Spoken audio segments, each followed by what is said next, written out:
Anybody can answer. Ako. Oh, si Onyok daw sasagot. Kaya no po, kay Kuya Ogie po. Bakit? Bakit kay Kuya Ogie? Kasi po, nakakatawa po siya, tsaka kunyari, parang gino-joke ka po niya, tapos palagi ka lang niya pinapasaya. Ah, sino pa?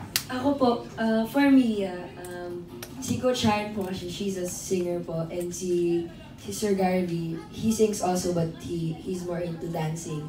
So para magkaiba po sila ng categories, and si Sir Ogie po sa acting po and also sa singing. So iba-iba po sila ng mga comments, and I'm excited to hear it from all of them po. Ako po si Tita Sharon po, tsaka po si Kuya Gary. Kasi po, they give all of us the best comments po. Tsaka po, hindi po siya yung parang you will give up because of yung mga comments po nila. Tapos po, hindi po sila yung nakaka-down. Kaya po, lagi niya po kayong papasayahin at hindi niya po kayo ipapag-give up. Galing! Galing sumagot ni Chunsa, ha? Okay, last two questions na tayo, Aaron. Yes, MJ. Ito, torn siya between Ed Sheeran and Ariana Grande.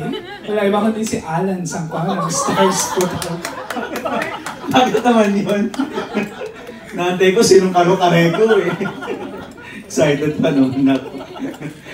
Tanong ko lang kala Nyoy sa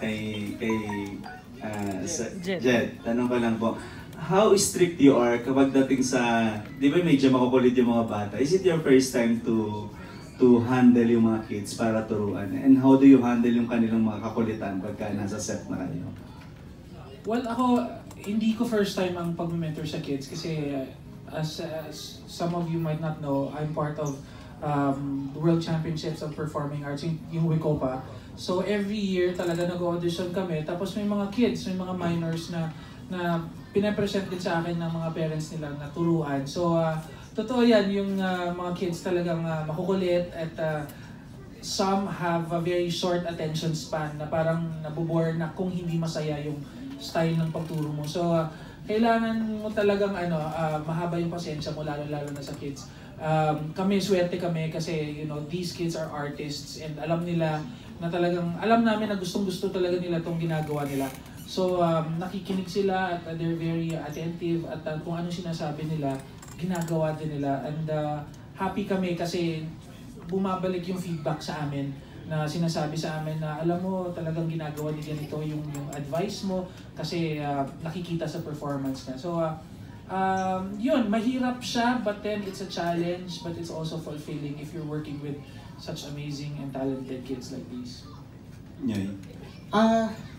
Well, fortunately, pagka kunyari, hindi mo naman maalis sa bata, minsan hindi na sila nagpe-pay attention kasi siguro pagod na or talaga lumalabas lang yung bata inside them. Fortunately, hindi kami yung nag-aasikaso na. We have like the writers, tsaka yung mga assistants nila na nandun to tell them, listen to Coach or Coach Jeff. So, pagdating sa amin, talagang turo lang kami. And then every time, yun nga, medyo madidiscarrel lang konti yung attention nila. Someone else has to do it naman for us. Not that we don't wanna do it, pero hindi na umaabot dun sa point na kailangan namin mag-insist na, oy, makinig ka sa akin. Hindi naman. Awa ng Diyos, madali naman din silang kausapin. Sa mga kids, tanungin ko lang, kasi kanina sinabi niyo yung mga favorite niyong mga performers, di ba? Hindi pa na kayo yung namimili kung sino yung gagayahin nyo.